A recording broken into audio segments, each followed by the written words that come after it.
Watch this.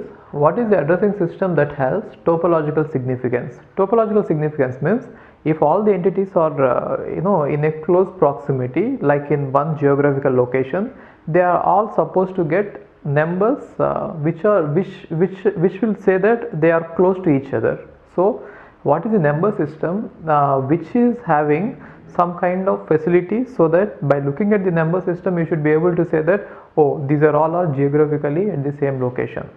So look at this logical or network address that has the geographical significance, because whenever the network ID is same you can expect that all the stations are in the same network or geographically they are very close. So one thing is, yes, logical or network address. And LAN or physical address. So LAN or physical address is nothing but MAC address. So in MAC address we are not going to have anything related to the topology.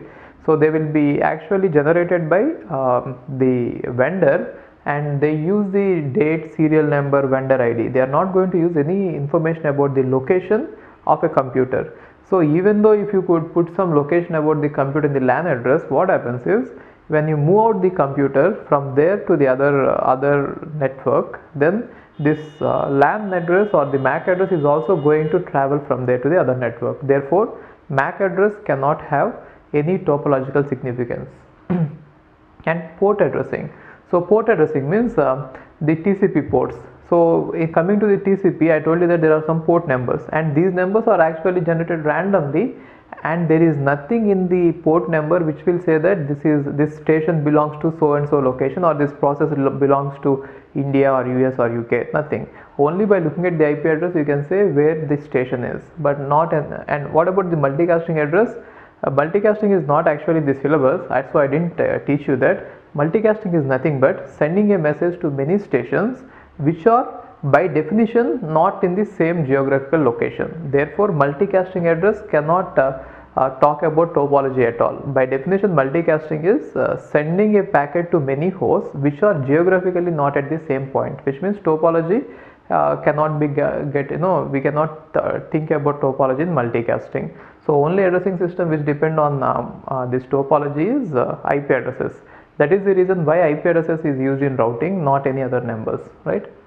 And we have even discussed this in IP topic, routing. The pseudo header of the IP is used in. So I told you that in the checksum calculation of TCP and UDP, pseudo header of IP is used. It is used both in TCP as well as UDP, not just in TCP.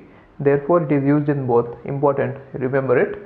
Now, what is the field which is optional in UDP? So in UDP, I told you that there has to be source port and destination port, which are used to identify both the ends of the communication.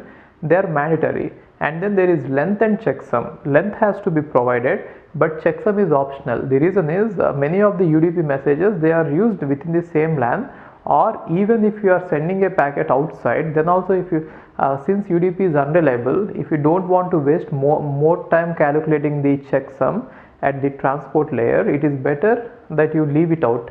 So whenever you leave out the checksum, generally the communication will be faster because there is no time involved for computing the checksum again. So checksum is optional. Broadcasting applications like WHOD. WHOD means who daemon on the Unix. It is a broadcasting application. Don't worry about this particular application. What they mean to say is broadcasting applications. I told you that broadcasting applications cannot use TCP because of connection orientedness. Therefore, they go for UDP. So UDP, right?